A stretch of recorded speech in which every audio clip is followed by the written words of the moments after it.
자, 이번에는 37번 문제 가도록 하겠습니다. 37번도 어려운 내용이에요. 참 글이 참 어렵네요. 37번 가도록 하겠습니다. 순서 문제였습니다. 자, 과학의 주된 목표라고 하는 것들은 법칙적인 관계를 찾는 것이기 때문에 과학은 추정합니다. 즉, 지금 연구되고 있는 건 법칙적이다라는 거예요. 일단은 말이 어렵긴 하는데 이해는 가죠. 과학의 목적은 법칙을 찾는 건데 이 과학은 보통 어떤 현상을 관찰하고 원리를 캐는 거잖아요. 그래서 뭔가 조사를 하고 있을 텐데 지금 조사하고 혹은 연구하고 있는 것들은 다 일종의 법칙을 가지고 있다라고 얘기를 하고 있습니다. 예를 들어 화학자들은 가정을 해요. 화학 반응은 법칙적이에요. 어떤 순서가 있다는 거죠. 물리학자도 가정합니다. 물리학 세계도 역시 법칙적이래요. 일종의 공식이 존재한다는 겁니다. 자, 피지시스트는 물리학자고요. 여기가 연결돼서 피지션은 의사입니다. 두 개 헷갈리지 말도록 조심하셔야 돼요. 여기까지가 일단 주어진 문장이에요. 자, 첫 번째 A. 선택지를 봤더니 하나밖에 없습니다. 역시 안녕이라고 해주셔야겠죠. B와 C가 남는데, 자, 일단 주어진 글에서는요, 법칙적이다라는 게 나옵니다. 그리고 B번에 어이구 너무 좋아요. The assumption이라고 하는 게 떡하니 나옵니다. 그리고 위에 있는 단어 봤더니 assumes 계속 나오잖아요. 그럼 당연히 B가 이어지겠죠. 자, B를 한번 가보도록 할게요. 자, 위에서 언급된 이런 가정, 어떤 가정이냐? 지금 연구되고 있는 게 이해되어질 수 있대요. 어떤 의미로? 인과 법칙이라고 하는 어떤 의미로 이해되어질 수 있다라고 하는 어떤 추정, 가정이라고 하는 걸 뭐로 불리느냐? 결정론이라 불립니다. 즉, 앞에서 주어진 문장에서 이야기했었던 어떤 법칙적이다라고 하는 것을 뭐로 표현하느냐? 결정론이다라고 하는 단어로 표현하고 있습니다. 즉, 연구되고 있는 건 어떤 인과관계에 의해서 이해되어지는데 이게 바로 결정론이라는 거예요. 자, 리차드 테일러라는 사람이 결정론을 뭐라고 정의했느냐? 철학적인 교리라고 이야기를 했습니다. 교리라고 하는 것은 어떤 따라야 되는 원리라고 보시면 되죠. 어떤 철학적인 권리냐? 이 철학적인 교리라고 하는 게 이렇게 이야기하고 있대요. 즉, 모든 것들 ever happened. 지금 사건이 벌어지고 있는 거죠. 지금 진행되고 있는 모든 것들에게 있어 무엇이 존재합니까? condition, 조건이라고 하는 게 존재합니다.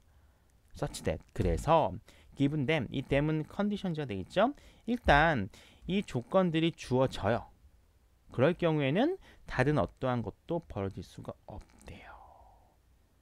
자, 어떤 일이 벌어지고 있는 모든 것에 있어 조건은 존재하는데 이 조건이라고 하는 게 주어지게 되면은 다른 것들은 발생되지 않는다라고 결정론을 얘기하고 있습니다. 자, 이거는 지금 벌어지고 있는 것은 현상 사건이죠. 조건이라고 나오지만 이유라고 보시면 돼요. 이런 조건이 나와야지 벌어지는 거니까. 그리고 얘네가 주어지면은 다른 게 벌어지지 않아요. 이런 거죠. A라고 하는 조건이 있으면 A에 따른 결과가 나오고요. B라는 조건이 있으면 B에 따른 결과가 나옵니다. 그런데 바뀌어서 A라는 조건 때문에 B라는 일은 결코 나오지 않는다는 게 바로 뭡니까? 결정론의 정의예요. 즉, 아주 확실한 인과관계를 보여주고 있는 겁니다. 이게 바로 B예요. 자, A번은 determinist, 즉 결정론자에 대한 이야기가 나오고요. C번은 예를 들어가 나옵니다. 자, B번 같은 경우도 일종의 인과관계라고 할 수 있는데 A번과 C를 비교해 봤을 때 A번은 이제 앞에서 나와 있는 결정론에 관련돼서 이 사람의 말을 빌린 걸로 시작이 됩니다. 그래서 결정론자들은요, 뭘 얘기하느냐? 정확한, 완벽한 혹은 정확성을 가지고 예측을 할 수 있다라고 얘기를 해요. 뭐가 있으면은, 요게 있으면요. 유한함수의 근거가 있으면은, 그리고 요거에 대한 예시로 이렇게 나옵니다.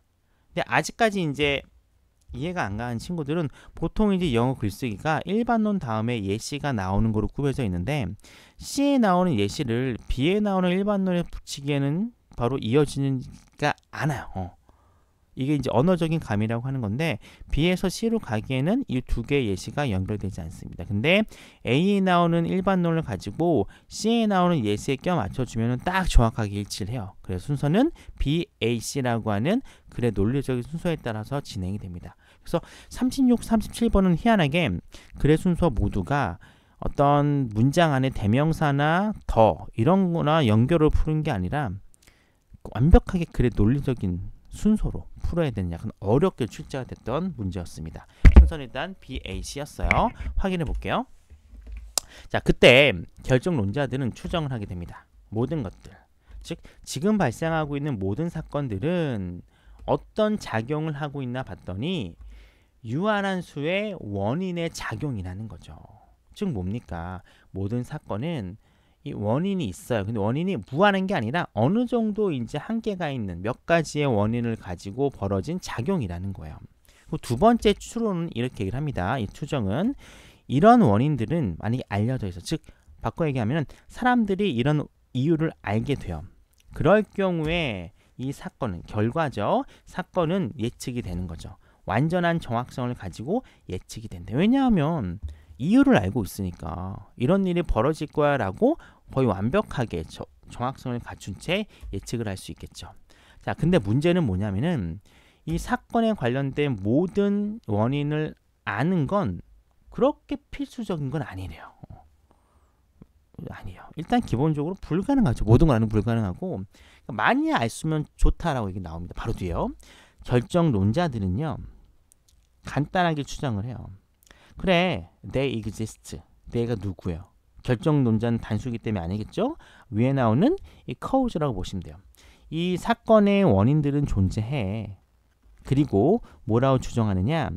훨씬 더 많은 이유를 알게 되면은 예측이라고 하는 건 훨씬 더 정확해지게 될 거야 라는 겁니다. 즉 모든 이유를 알 수는 없어요. 대신에 어찌됐든지 간에 존재하고 있는 원인 이유에 대해서 많이 알면 알수록 정확도는 높아진다라고 이 결정론자들 이야기를 하고 있습니다.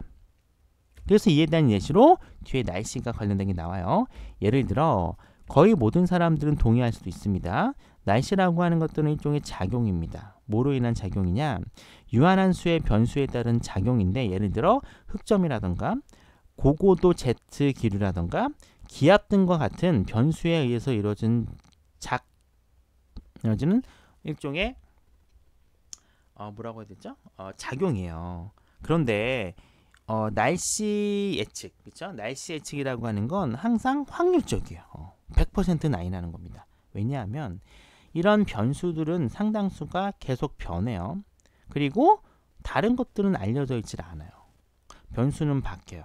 변수는 바뀌고 너무 많은데 우리가 알고 있는 건 한정적이야. 그래서 완벽하지는 않지만 그래도 확률적으로 나온다는 겁니다. 왜냐하면 이유가 다 모르기 때문에 그렇다는 거죠. 똑같아요. 그래서 이유가 많으면 일단 기본적으로 예측이라고 하는 것은 정확도가 높여져요. 근데 100%는 아니라는 거죠. 그래서 일개예보 같은 경우에는 확률적으로 표현되고 있다라고 이야기를 해주고 있습니다. 뭐 그렇게 만만치 않은 문제였지만 우리가 앞서 풀었던 36번보다는 그나마 조금 납니다. 내용 자체가 우리가 이해할 수 있는 내용들이기 때문에 여기까지가 37번 문제였습니다.